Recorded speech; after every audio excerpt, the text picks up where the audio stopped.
Hello बच्चों, आज अपन नए टॉपिक के साथ मिलेंगे। जनरल साइंस के नए टॉपिक के साथ अपन बहुत सारी बातें करेंगे। और पिछली क्लास में अपन ने जो कि अंतःशरीर तंत्र के बारे में बात की थी, बहुत सारी बातें की थी और सारे छोटी छोटी चीज़ें सबको कवर किया था। आज एक नया टॉपिक करेंगे अपन, जेनेटिक्स और हेरिडिटी। इसके बारे में अपन फुल बातें करेंगे, बहुत सारी बातें करेंगे और इसमें एक एक चीज़ के बारे में ध्यान देंगे और पढ़ेंगे भी। ठीक है, अब बात आती है father of genetics. Father of genetics किसे कहते हैं भाई? ग्रिगर जोहर मेंडल। अपन तो खाली मेंडल लिख देते हैं, ग्रिगर जोहर मेंडल। बात आती है आधुनिक जेनेटिक्स के फादर ऑफ मॉडर्न जेनेटिक्स, वो होता है वाटसन। क्योंकि जेनेटिक्स का नाम लेते बच्चे मेडल करके आ जाते हैं, पहला ऑप्शन ही मेडल मिलता है, जिसके कारण बच्चे फटाफट मेडल करके आ जाते हैं। लेकिन वो आधुनिक की जब बात करें तो ये है जो कि वाटसन ने बताया था। ठीक है, और एक्सपेरिमेंटल किसने बताया था?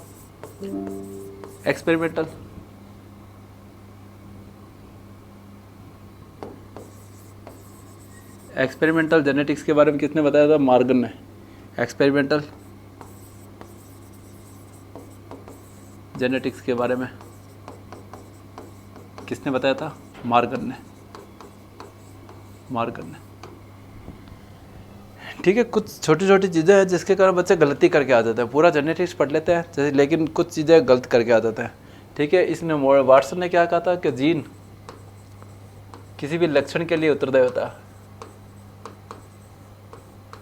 लक्षण के लिए उत्तरदायी होता है। क्या होता है? उत्तरदायी होता है। ठीक है, ये चीज़ अपने को पता होनी चाहिए, नहीं तो अपन है ना गलती करके आ जाते हैं। एक जीन नॉर्मली एक जीन एक लक्षण के लिए उत्तरदायी होता है नॉर्मली, लेकिन ऐसा जीन बहुत ही कम पाया जाता है। ऐसा जीन जो एक से अधिक लक्षण को नियंत्रण करे उसको प्लियोट्रोपिक जीन कहता है। ऐसा जीन जो एक से अधिक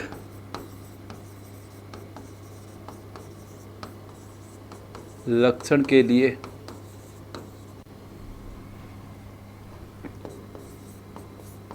उत्तरदायी हो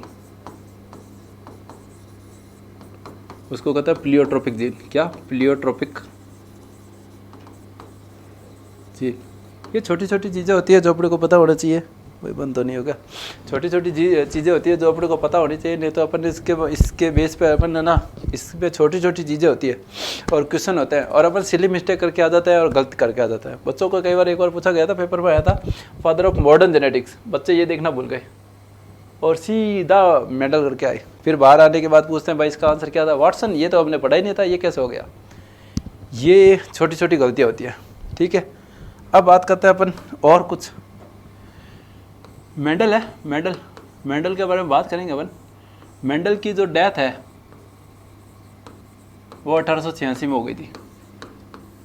ठीक है, 1886 में मेंडल की डेथ हो गई थी, क्योंकि मेंडल ने अपने जो एक्सपेरिमेंट करने थे वो कर भी दिए थे और जो पब्लिश करने थे कर दिए, लेकिन ये जो उसकी खोज थी वो दुनिया के सामने आ नहीं पाई थी। और उसने जो कि अपने जो खोज थी वो 1875 में उसने सारे एक्सपेरिमेंट कर दिए थे। लेकिन मेंडल ने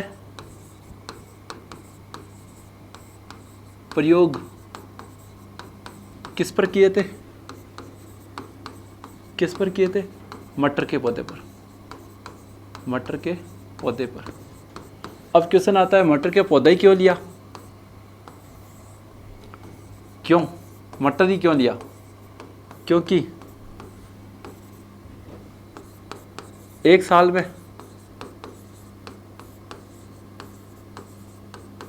2 से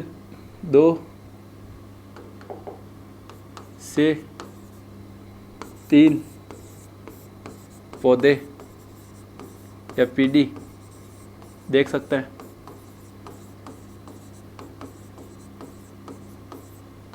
छोटा सा एरिया चाहिए,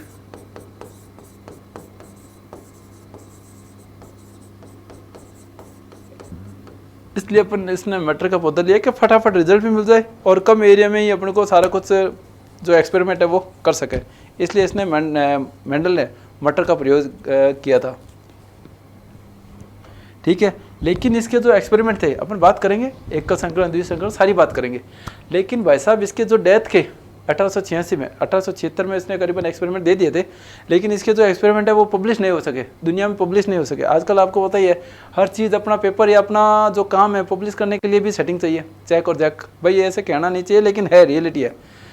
बहुत ही कम लोग होते हैं जिनका जो टैलेंट होता है वो बाहर आ पाता है या उनको पता लग पाता है। तो भाई साहब मेंडल की बात, हो सकता है इतने कोई संसाधन नहीं रहे होंगे, उसके जो एक्सपेरिमेंट थे वो सारा कुछ उसने थीसिस वीसिस सब लिख भी दी थी, सब एक्सपेरिमेंट कर दिए थे और वो भी सक्सेसफुली कर दिए थे और बहुत ही कम लोगों को पता लग पाया था।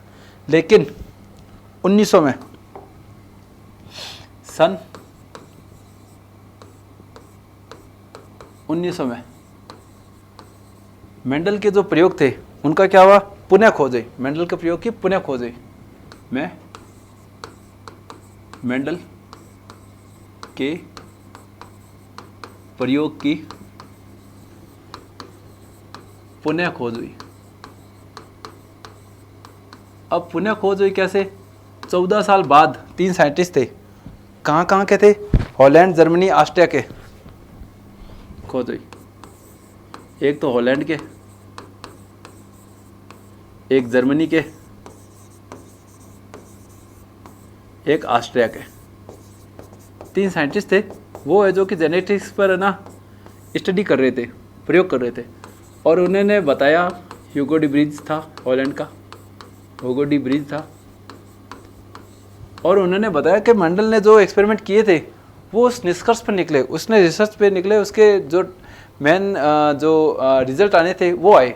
फिर जब ऐसे उसने स्टडी कर रहे थे तो फिर बाद में पता चला कि ये जर्मनी के कौन से थे, कार्ल कोरेंस और ऑस्ट्रिया का शेरमार्क, ये 3 साइंटिस्ट थे। ये 3 जॉइंट अपने स्टडी कर रहे थे। फिर जैसे स्टडी की रिजल्ट आया, फिर उसने ना अपने कोई कागज़ों को रेफरेंस के लिए देख रहे थे, तो पता चला कि मेंडल बाबा है ना 14 साल पहले जिसकी डेथ हुई थी और उससे भी पहले 20-25 साल पहले ये सारा काम कर चुका था और सारे रिजल्ट उसके सही आ चुके थे। तो उनकी तो वो ईमानदारी थी कि उन्होंने सारा श्रेय वापस मेंडल को दे दिया।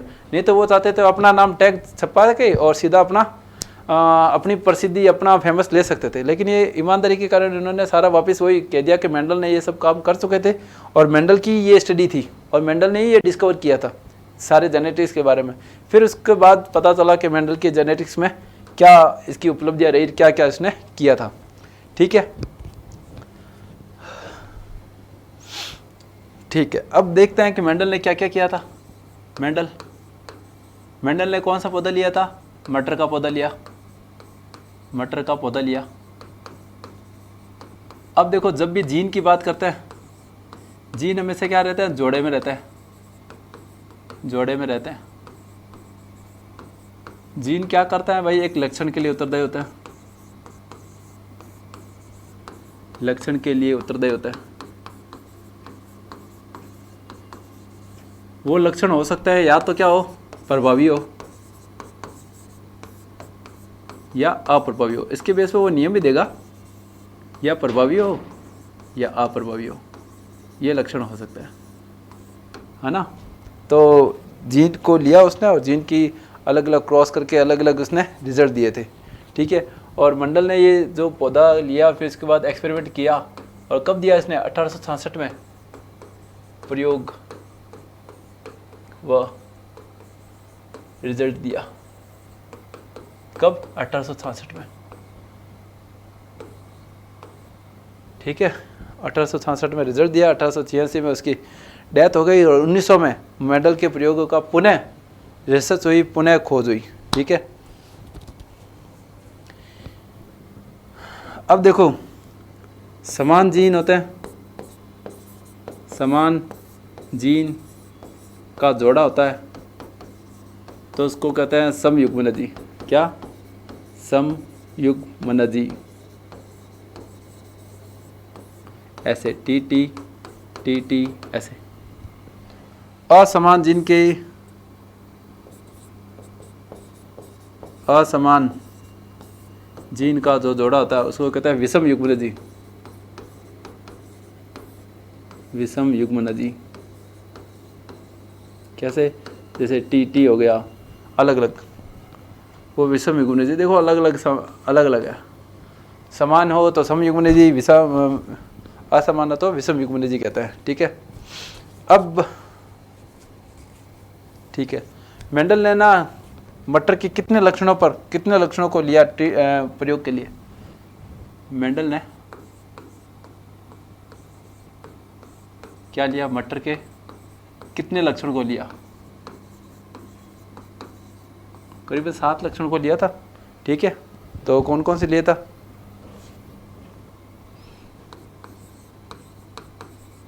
पादप की लंबाई, एक था लंबा, एक था बोना। ये करेक्टर तो प्रभावी कर लेता है इसके, ये करेक्टर अप्रभावी कर लेता है। मेंडल ने इसके मटर के 7 करेक्टर को लिए थे और 7 करेक्टर को लेके उसने अलग एक्सपेरिमेंट किए थे, और लेकिन मैक्सिमम 2 या 3 करेक्टर लिए थे। लेकिन कौन से 7 करेक्टर लिए थे वो देखते हैं। दूसरा लिया था पुष्प की स्थिति।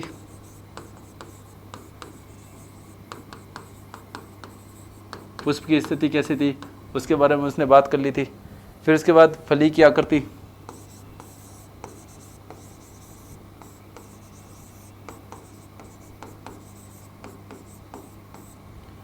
चौथी बात कर लेते हैं फली का रंग,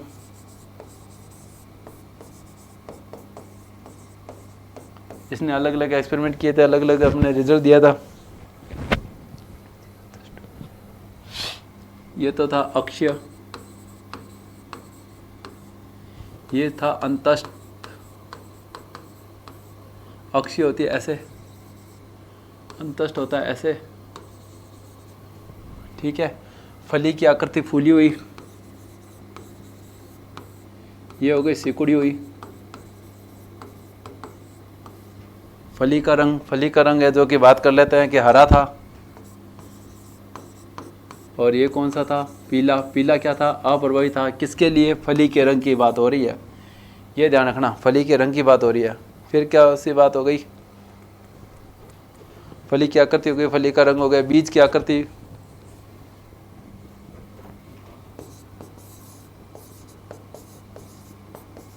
बीज की आकृति,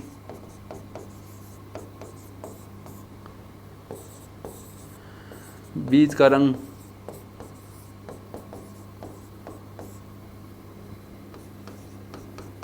बीज की आकृति गोलाकार, इसमें हो गया झुर्रीदार। और फली का रंग देखो हरा प्रभावी था, लेकिन बीज का रंग है जो कि पीला प्रभावी है और हरा अप्रभावी है। ये ध्यान रखना है, ये तो बच्चा कंफ्यूज होता है, प्रभावी कौन अप्रभावी कौन। फिर बीज का आवरण, आवरण किसका? बीज का आवरण, दूसर और सफ़ेद।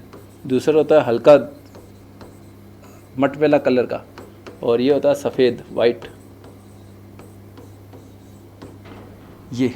ये 7 करेक्टर लिए थे जो मेंडल ने अलग अलग करेक्टर लिए थे। 7 करेक्टर ये थे। कई बार क्वेश्चन पूछा जाता है कि मेंडल ने जो मटर के पौधे का प्रयोग के लिए लिया था तो कौन कौन से लक्षण लिए थे? तो ये 7 लक्षण लिए थे।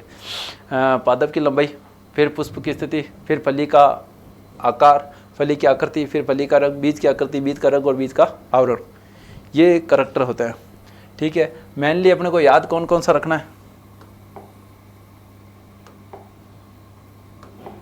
एक तो लंबाई याद करना है, एक है जो कि बीज की आकृति गोलाकार, पीला और RRY येलो। ठीक है, ये 3 है जो कि अपने को करेक्टर ध्यान रखना है बस। अब देखो मेंडल ने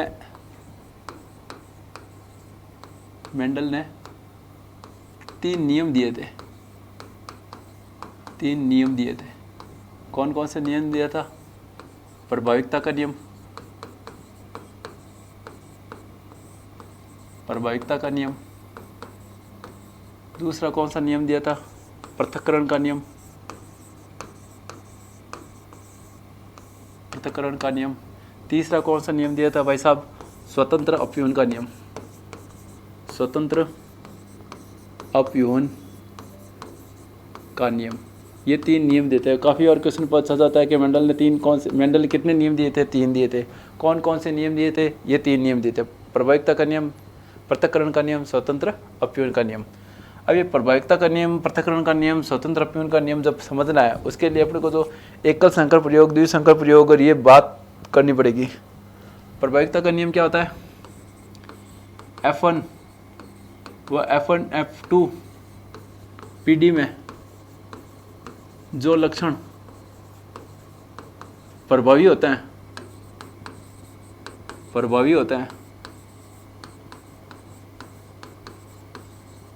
वह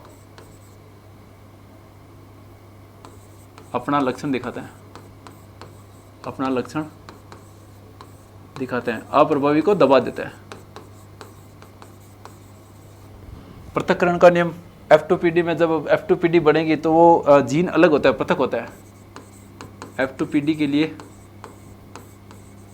PD के लिए जीन का अलग होना, जीन का पृथक होना।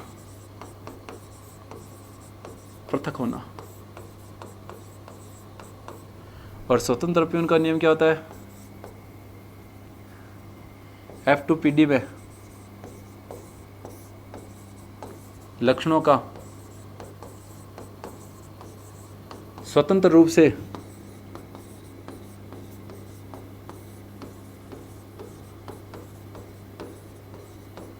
प्रदर्शित होना स्वतंत्र अपव्यूहन का नियम कहलाता है। ये किस में होएगा? ये द्विसंकर प्रयोग में पता चलेगा, आएगा। द्विसंकर प्रयोग में पता चलेगा। द्विसंकर में क्या होगा? 2 लक्षण लेंगे अपन। क्या लेंगे? 2 लक्षण लेंगे अपन। 2 लक्षण लेके क्रॉस करेंगे और ये है जो कि अपन एकल संकर प्रयोग, एक लक्षण लेके भी प्रयोग करेंगे। ठीक है, ये कुछ बात है, इसकी अपन रिवीजन भी करेंगे, पता चलेगा ये नियम क्या है। पहले प्रयोग करते हैं अपन प्रयोग। पहला प्रयोग करता है एकल संकर प्रयोग। एकल संकर प्रयोग, एकल संकर प्रयोग किसे कहते हैं भाई साहब? जिसमें एक लक्षण को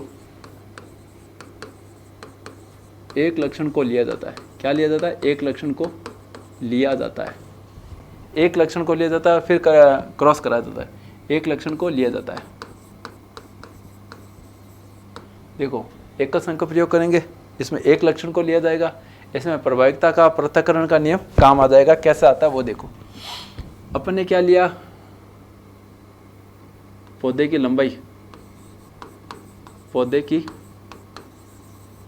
लंबाई ली, और लंबाई में कौन सा लिया? लंबा पौधा, और लिया बोना पौधा। लंबे पौधे में कौन से जीन लिए? टी। बोने पौधे में कौन से जीन लिए? Double T. टी बोना है, यहाँ पे टी जो जीन है वो प्रभावी है, और स्मॉल जो टी है वो क्या है? बोने के लिए जो अप्रभावी है। टी जीन किसको प्रदर्शित करता है? लंबाई को प्रदर्शित करता है। और स्मॉल टी किसको प्रदर्शित करता है? बोने को प्रदर्शित करता है। ठीक है, ये चीज़ पता होनी चाहिए। अब देखो, इसमें क्रॉस कराते हैं। क्रॉस कराया तो टी और एक स्मॉल टी, एक इसका ले लिया, एक इसका ले लिया। टी और स्मॉल टी, ये कौन सी पीडी मिली? अपने को F1 पीडी मिली। ये किस तरह का संकरण हुआ? पर परागण, क्रॉस पॉलिनेशन होता है। क्रॉस पॉलिनेशन क्यों कहते हैं? क्योंकि इसमें एक ये पौधा अलग अलग है, तो इसको कहता है क्रॉस पॉलिनेशन। अब आते इसी से F2PD, टी, ये F1 PD मिली थी। अब अपने को क्या करना है? एक टी और इसका इससे की से आती क्रॉस कराना है। तो इसको अलग करते हैं टी, इसको अलग करते हैं स्मॉल टी, इसको अलग करते हैं ये टी, इसको अलग करते हैं ये टी। इसका इसके साथ क्रॉस करा दिया, इसका इसके साथ क्रॉस करा दिया, इसका इसके साथ क्रॉस करा दिया, इसका इसके साथ क्रॉस करा दिया, तो ये कौन सी मिल गई, F2PD। क्या मिल गई, F2PD।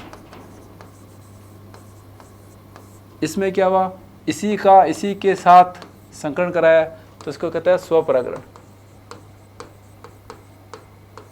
सेल्फ पॉलिनेशन भी होता है ये, इसको कहते हैं सेल्फ पॉलिनेशन।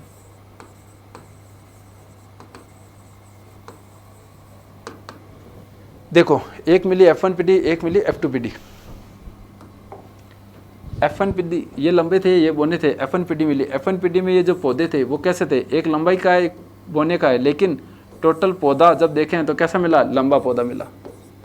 कैसे मिला, लंबा पौधा मिला। क्यों मिला, क्योंकि यहाँ पे T प्रभावी है, इसने इसके इस छोटे वाले T के जो लक्षण को है उसको दबा दिया, अप्रभावी के लक्षण को दबा दिया, तो कौन सा पौधा मिला, लंबा पौधा मिला। तो ऐसे कई बार क्वेश्चन आता है, एकल संख्या प्रयोग में F1PD में कैसे पौधे मिलते हैं, लंबे पौधे मिलते हैं।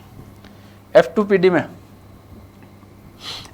में कैसे पौधे मिलते हैं, इसी का इसी के साथ संकरण कराते हैं। देखो तो कौन से पौधे मिले, ये तीन तो देखो कौन से, लंबे, और ये तीन ये कौन सा, तो तीन तो मिले लंबे पौधे और एक मिला बोना पौधा, बोना पौधा। एक आएगा फिनोटाइप अनुपात। क्या, फिनोटाइप अनुपात। ये किसको देखा जाता है, खाली लक्षण को देखा जाता है, बाहरी लक्षण, बाहरी लक्षण को देखते हैं, बाहरी लक्षण देखते हैं। तो F1PD में फिनोटाइप अनुपात कितना हुआ, 3:1, 3 लंबे 1 बोना, 3 लंबे 1 बोना। इसमें खाली बाहरी लक्षण को देखते हैं। एक आता है जीनोटाइप अनुपात। क्या आता है भाई, जीनोटाइप अनुपात। इसमें किसको देखा जाता है, जीन को देखा जाता है, जीन को देखते हैं, या शुद्धता को देखते हैं, या शुद्धता देखते हैं। तो वो रेशो क्या आएगा जीनोटाइप अनुपात, इसमें 1:2:1। कैसे भाई साहब, यहाँ पे देखो दिखाई दे रहा है, नहीं दिखाई दे रहा, यहाँ देखते हैं। एक मिला कैपिटल T, ये ऐसा, एक मिला इस टाइप का, एक मिला इस टाइप का। तो ये भी लंबे हैं, ये भी लंबे हैं, लेकिन ये शुद्ध लंबे हैं, शुद्ध लंबे हैं। ये लंबे तो हैं, शुद्ध नहीं है, और ये शुद्ध बोने हैं। क्या है, शुद्ध बोने हैं। तो जीन को जब प्योरिटी देखा जाएगा तो यहाँ पे शुद्ध लंबे कितने हैं, 1, लंबे कितने हैं, 2, और शुद्ध बोने कितने हैं, 1। तो इसके अकॉर्डिंग अगर लक्षण देखा जाता है तो उसको कहते हैं 1:1 जीनोटाइप अनुपात। फिनोटाइप अनुपात कितना होता है, 3:1, सीधा लंबा, ये लंबा है, शुद्ध बुद्ध छोड़ो, तो ये 3 लंबे है, 1 बोना है, तो इसको कहता है 3:1। एक कहे प्योरिटी की बेस पे, शुद्ध लंबे, ये शुद्ध लंबे, ये 2 लंबे हैं लेकिन शुद्ध नहीं है, और ये बोने हैं शुद्ध। तो शुद्धता के बेस पे या जीन के बेस पे देखेंगे तो होता है जीनोटाइप अनुपात, तो होता है 1:1। काफ़ी बार क्वेश्चन आया है कि मेंडल के एकल संख्या प्रयोग में फिनोटाइप अनुपात क्या होता है, जीनोटाइप अनुपात क्या होता है। ठीक है, लिख लीजिए, स्क्रीनशॉट खींच लीजिए। अब जो ये ऐसे किया है, इसको आप ऐसे ना, ये यहाँ पे टी टी टी टी ऐसे, तो इसको एक चेकर बोर्ड मेथड होता है। किसको, चेकर बोर्ड मेथड कहते हैं।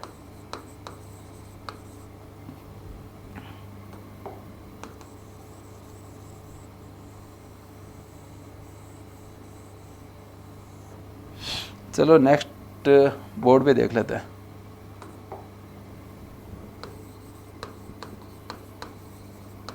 चेकर बोर्ड मेथड, उससे भी क्रॉस करवा सकता है अपन, है ना।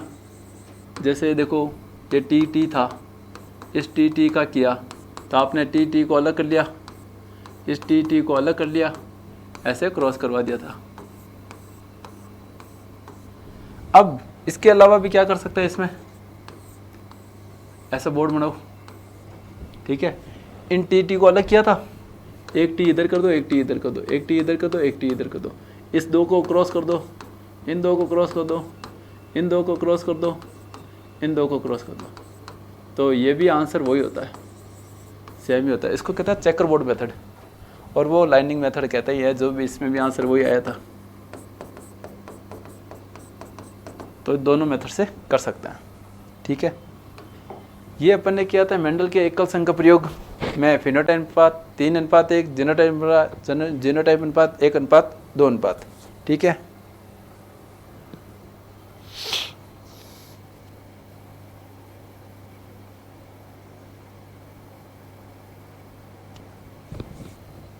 ठीक है, एक टर्मिनोलॉजी आती है, बहुत बार पूछा जाता है, नोट करके लिख लो, इंपॉर्टेंट है।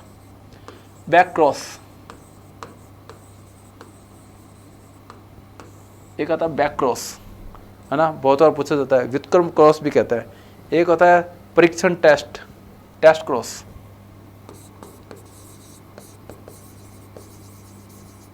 बहुत बार पूछा जाता है। बैक क्रॉस क्या होता है, टेस्ट क्रॉस क्या होता है, थोड़ा सा ध्यान से देखना। प्रथम पीढ़ी की संतति का क्रॉस प्रभावी या अप्रभावी, किसी के साथ प्रभावी या अप्रभावी के साथ कराया जाए तो उसको कहते हैं बैक क्रॉस। कैसा होता है वो देखेंगे, ठीक है। और इसमें क्या होता है, प्रथम पीढ़ी होता है F1, प्रथम पीढ़ी की संतति का क्रॉस। यहाँ तो प्रभावी अप्रभावी दोनों किसी के साथ भी करवा रहे थे, और यहाँ पे सिर्फ अप्रभावी होगा। प्रथम पीढ़ी की संतति का क्रॉस अप्रभावी के साथ कराया जाए तो इसको कहता है टेस्ट क्रॉस। देखो प्रथम पीढ़ी कौन सी थी, ये बिल्ली थी, तो इसका क्रॉस इससे करा दो, प्रभावी कह दो, तो इसमें क्या होगा, क्रॉस कराएं तो ऐसा चेकर बोर्ड मेथड बना लो, T T T T T T T T T T, तो सारे क्या मिले, लंबे मिले। फिनोटाइप अनुपात क्या हुआ, सारे लंबे।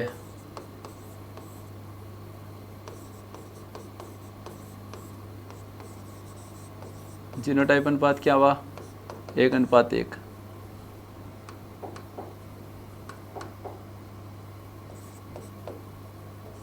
दो अनुपात दो के दो या 1:1 के दो, एक ही बात है। ये तो मिला बैक क्रॉस में।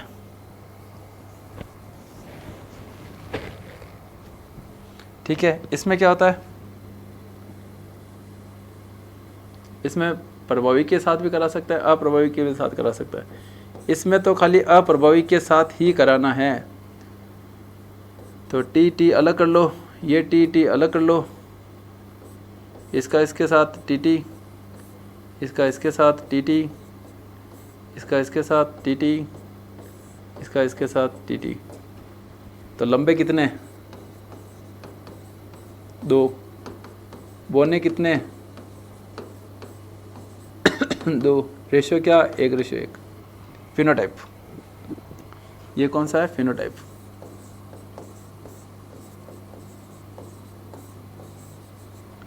अगर क्वेश्चन पूछे कि मेंडल के एकल संख्या प्रयोग में टेस्ट क्रॉस कराने पर क्या अनुपात मिलेगा, फिनोटाइप का क्या अनुपात बनेगा, मेंडल के एकल संख्या प्रयोग के टेस्ट क्रॉस में कराने पर फिनोटाइप का अनुपात क्या मिलता है, 1:1।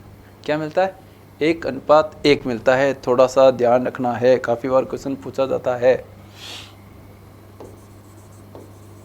क्या मिलता है, 1:1।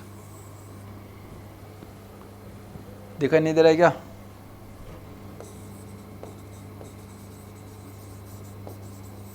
फिनोटाइप क्या मिलता है, 1:1।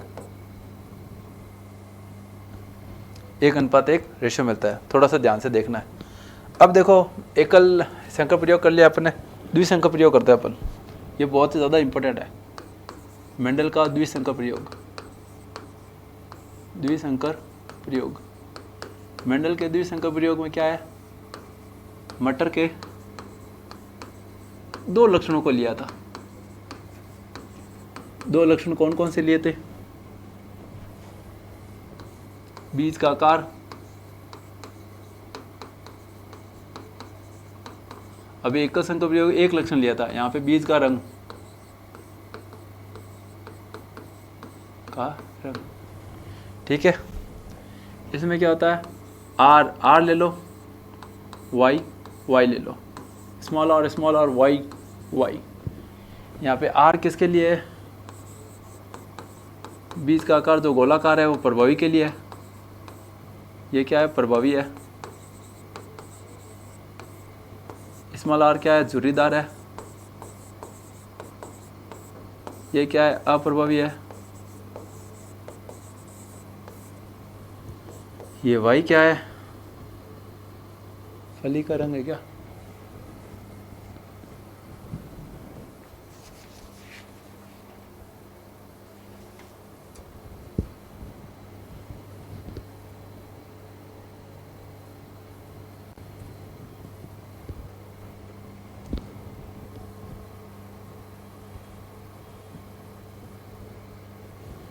फली का रंग हरा और पीला।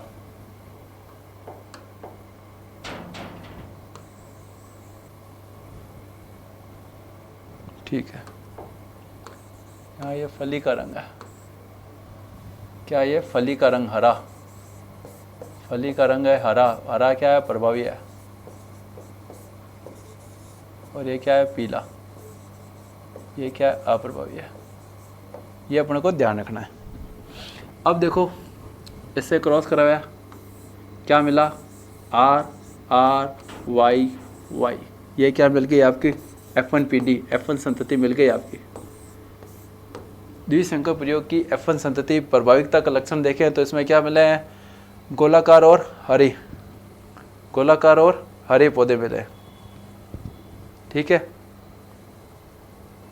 ये अपने को पता होना चाहिए, गोलाकार और हरे। अब देखो F2PD देखें तो क्या होगा भाई साहब? F2PD बहुत ही ज़्यादा ध्यान से देखना है। R R Y Y. ठीक है, इसमें क्या है? अलग अलग करना है इसको।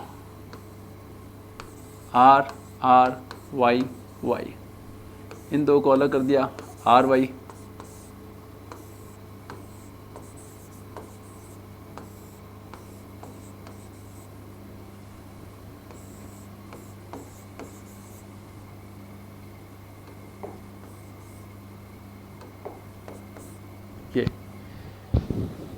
ये अपने को एक से ऐसे पहले युग्मनज बनाने पड़ेंगे। क्या बनाने पड़ेंगे? युग्मनज, युग्मक बनाने पड़ेंगे। और इन युग्मक की क्रॉस करवाना पड़ेगा। अभी तक तो युग्मक ही बने, ये F1PD से युग्मक बने। F1PD से पहले युग्मक बनाने पड़ता है, उसके बाद इसका संकरण करवाया जाता है और पौधे मिलते हैं। सही है क्या? ठीक है, अब बात आता है F2PD। कितने पौधे मिलेंगे? 16 पौधे मिलेंगे। फिनोटाइप अनुपात क्या होगा? 9:3:3:1 होगा। जीनोटाइप अनुपात क्या होगा? 1:2:1 4:2:1 4:2:4 1:2:1 है ना। लेकिन आया कैसे ये देखते हैं। आर वाई,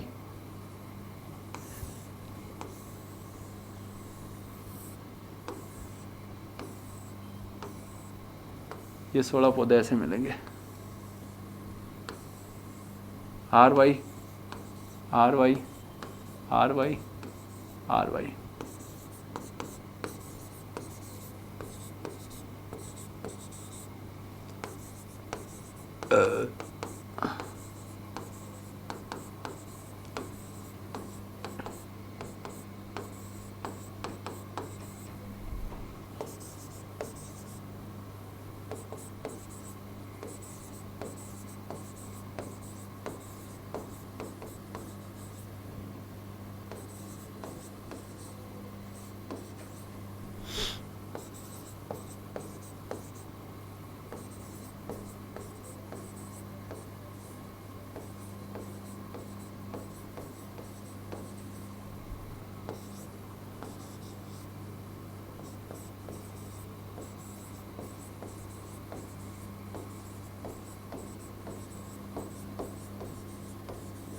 से।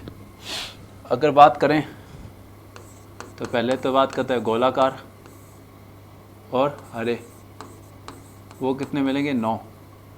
फिर बात करते हैं गोलाकार और पीले, वो कितने मिलेंगे 3। फिर बात करते हैं झुर्रीदार और हरे, वो कितने मिलेंगे 3। फिर बात करते हैं झुर्रीदार और पीले, ये कितने मिलेंगे 1।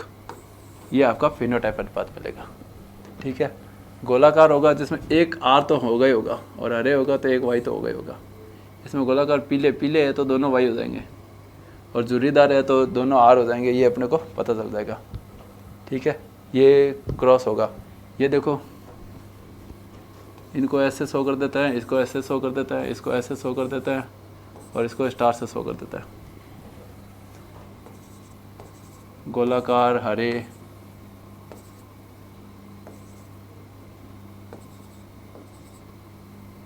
चार 5 6 7 8 9। फिर स्टार देखें, ये गोलाकार और पीले,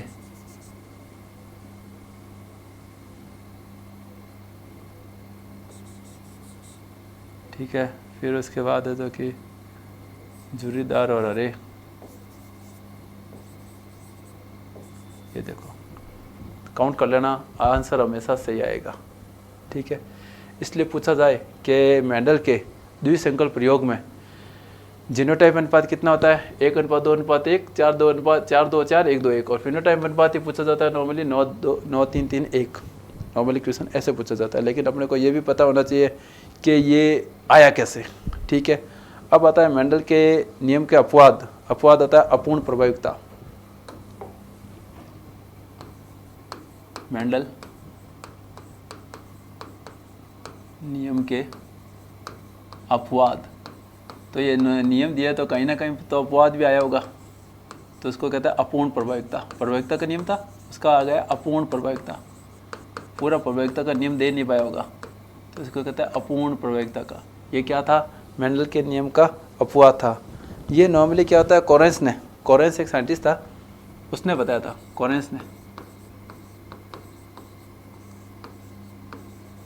ये किसने बताया था, कोरेंस ने बताया। लाल व सफ़ेद पुष्प वाले पादप लिया था उसने गुल अब्बास, जिसे मिरेबिलिस भी कहते हैं। इसने क्या किया था, लाल और पीले, लाल व सफ़ेद पुष्प लिए थे। किसके लिए थे, गुल अब्बास। मिरेबिलस भी कहते हैं इसको, मिरेबिलस। इनके पौधा लिया था। इसमें फिनोटाइप अनुपात क्या आना चाहिए था, फिनोटाइप अनुपात 1:2:1 की जगह 3:1 आया, जो कि अपवाद में काउंट होता है। ठीक है ना।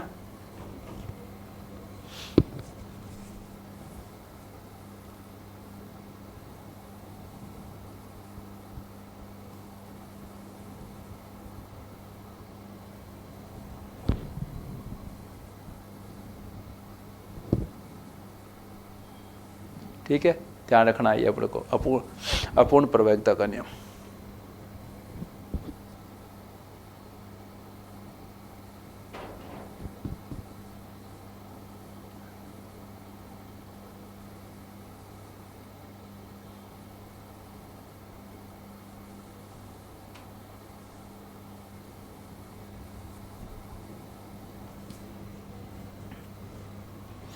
दूसरा आया था अपवाद लिंकेज। क्या आया था, लिंकेज। उसको कहते हैं सहलग्नता। क्या कहते हैं, सहलग्नता। सहलग्नता क्या है भाई साहब, इसमें अपन ने कहा था स्वतंत्र उपयन का नियम। जीन स्वतंत्र रूप से अपना लक्षण दिखाते हैं,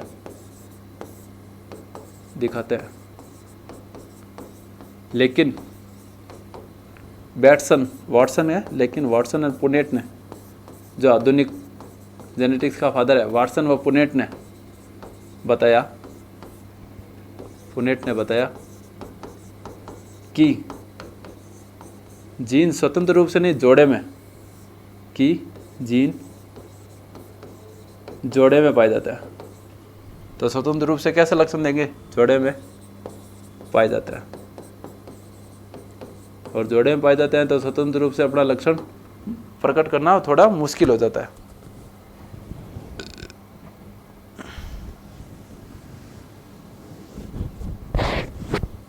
ठीक है। एक तीसरा है सहप्रभाविकता।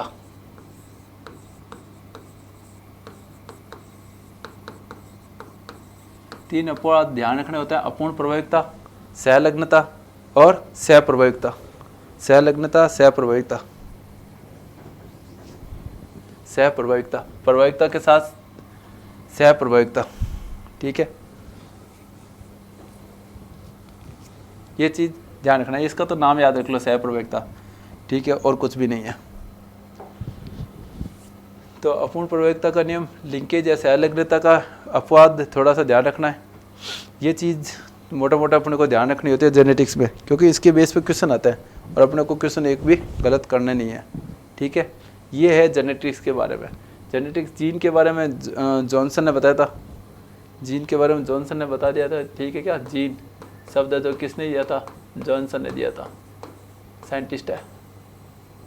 इसका अपने को पता होना चाहिए। ठीक है, अब ये जेनेटिक्स के मेन मोटा मोटा पोर्शन है जिसमें से क्वेश्चन आते हैं, और इसके जब अपन कुछ क्वेश्चन करेंगे तो और अच्छा क्लियर हो जाएगा, लेकिन इससे बाहर करीबन आएगा नहीं। Okay, thank you. Upon next class में और अपन कुछ नई चीज़ों के साथ, नए टॉपिक के साथ मिलेंगे। Thank you.